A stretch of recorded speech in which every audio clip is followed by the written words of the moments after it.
రోజు రోజుకి గోల్డ్ రేట్లు పెరుగుతున్నాయి. తాకట్లో ఉన్న బంగారానికి వడ్డీలు పెరుగుతున్నాయని టెన్షన్ పడుతున్నారా? కొమ్మూరి గోల్డ్ వచ్చాక ఆ టెన్షనే పోయింది. కొమ్మూరి గోల్డ్.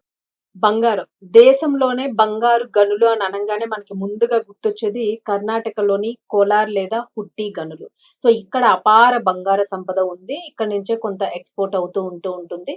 సో ఇది మనందరికీ తెలిసిందే. మరి అదే బంగారము మన ఆంధ్రప్రదేశ్ లోని తెలుగు రాష్ట్రంలో గనక ఉంటే సో ఊహించడానికి ఎంత హ్యాపీగా అనిపిస్తుంది. ఎందుకంటే బంగారం నిల్వలు గనక మన రాష్ట్రంలోనే ఉంటాయి. ఇప్పటి వరకు ఆంధ్ర రాష్ట్రం అన్నపూర్ణగా పిలువబడింది. బట్ ఇప్పుడు మాత్రము పసిడి రాష్ట్రంగా మారబోతోంది ఆంధ్రప్రదేశ్. భారతదేశం మొత్తానికి సరిపడా బంగారాన్ని అందించే స్థాయిలో భవిష్యత్తులోన ఆంధ్రప్రదేశ్ చరిత్రని తిరగరాయబోతోంది అని గనుల శాఖ చెప్పడం జరిగింది. అలాగే ఇది ఇప్పుడు కాదు, 10 సంవత్సరాల క్రితం నుంచి, అంటే దశాబ్ద కాలం నుంచే ఈ బంగారు గనులు ఉన్నాయి కర్నూలు జిల్లాలో అని కర్నూలు ప్రాంతాన్ని తవ్వకాలు కూడా ప్రారంభించారు. తవ్వకాలు ప్రారంభించి కొంత బంగారాన్ని కూడా బయటకు తీశారు. అయితే ఈ వీళ్ళ ఎక్స్పెక్టేషన్ అప్పటి వరకు ఉన్న ఎక్స్పెక్టేషన్ అంటే కొన్ని వేల టన్నుల్ని మనం ఇక్కడ నుంచి తీయొచ్చు, కొన్ని వేల ఎకరాల్లోన బంగారం గనులు అనేవి పూర్తిగా నిక్షిప్తమై ఉన్నాయి. మనం దీన్ని ఇప్పటి వరకు కూడా ఇంత అపార సంపదని మనం చాలా మిస్ చేసుకున్నాము. ఎక్కడెక్కడి నుంచో మనం బంగారాన్ని ఇంపోర్ట్ చేసుకుంటూ ఉన్నాము. సో అదంతా కాదు, అసలు మన దగ్గరే అపార గనులు బంగారు సంపద ఉంది, పసిడి సంపద అని ఈ రోజు గనుల శాఖ అయితే మాత్రము చాలా బల్లగుద్ది చెబుతూ ఉంది. అయితే ఎక్కడ ఎంత ఉంది ఏంటి అనేది ఒక్కసారి మనం చూసుకుంటే గనుల శాఖ అందించిన వివరాల ప్రకారము ఆంధ్ర రాష్ట్రం దేశంలోనే అత్యధిక బంగారం ఉత్పత్తి చేసే రాష్ట్రంగా అవతరించడానికి వేగంగా అడుగులు వేస్తున్నట్టుగా అనిపిస్తోంది. కర్నూలు జిల్లాలోని జొన్నగిరి ప్రాంతం బంగారం తవ్వకాలకు ఇదైతే ప్రస్తుతం అడ్డాగా మారబోతోంది. దీనికి సంబంధించి అసలు పూర్తి వివరాలు ఒకసారి మనం చూద్దాం. అంటే ఎన్ని ప్రాంతాల్లోని కర్నూలు జిల్లాలో ఏ ప్రాంతాల్లో ఎంత విస్తీర్ణంలో ఈ బంగారు గనులు అనేవి ఉన్నాయి, ఒకవేళ తవ్వితే ఎంత బంగారాన్ని మనం తీయొచ్చు అక్కడ నుంచి. సో కర్నూలు జిల్లాలోని జొన్నగిరి గ్రామంలో సుమారు 50 టన్నుల బంగారం నిల్వలను గుర్తించినట్లు ఏపీ గనుల శాఖ ముఖ్య కార్యదర్శి ముఖేష్ కుమార్ మీనా అయితే చెప్పారు. సో జొన్నగిరితో పాటు రామగిరి, జవ్వకుల, చిగురుగంటి, అలాగే బిస్నాథం వంటి మరో 4 ప్రాంతాల్లోని బంగారు నిక్షేపాలు అధిక స్థాయిలో ఉన్నట్టు ఆయన స్పష్టం చేయడం జరిగింది.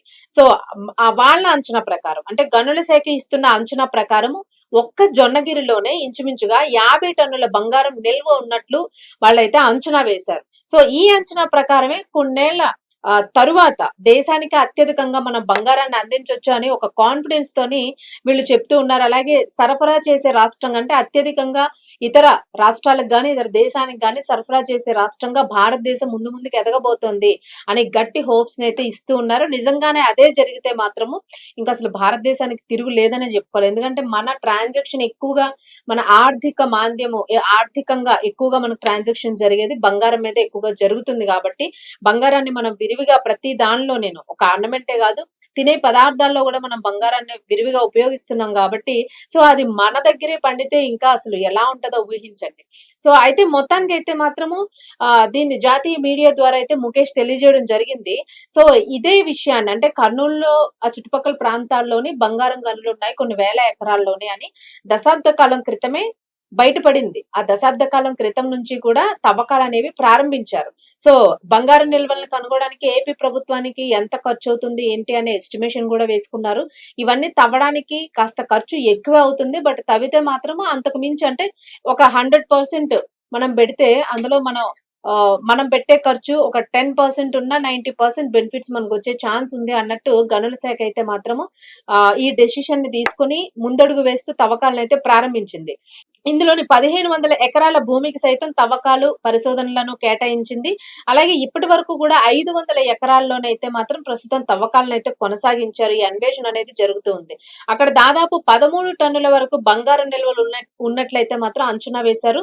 ఇక మిగిలిన 1000 ఎకరాల్లో బంగారం అన్వేషణ అనేది ఇంకా ప్రారంభం కాలేదు. అది పూర్తయితే ఇంచుమించుగాను జొన్నగిరిలోనే 50 టన్నుల వరకు బంగారం నిల్వలు బయటపడొచ్చు అని అయితే చెప్పడం జరిగింది. అయితే భూమిలో బంగారాన్ని వెలికి తీయడానికి ఈ ఖర్చు అనేది ఉంటుంది. మరి ఈ ఖర్చుకి ఇప్పుడు ఉన్న రాష్ట్ర ప్రభుత్వం తట్టుకోగలుగుతుందా?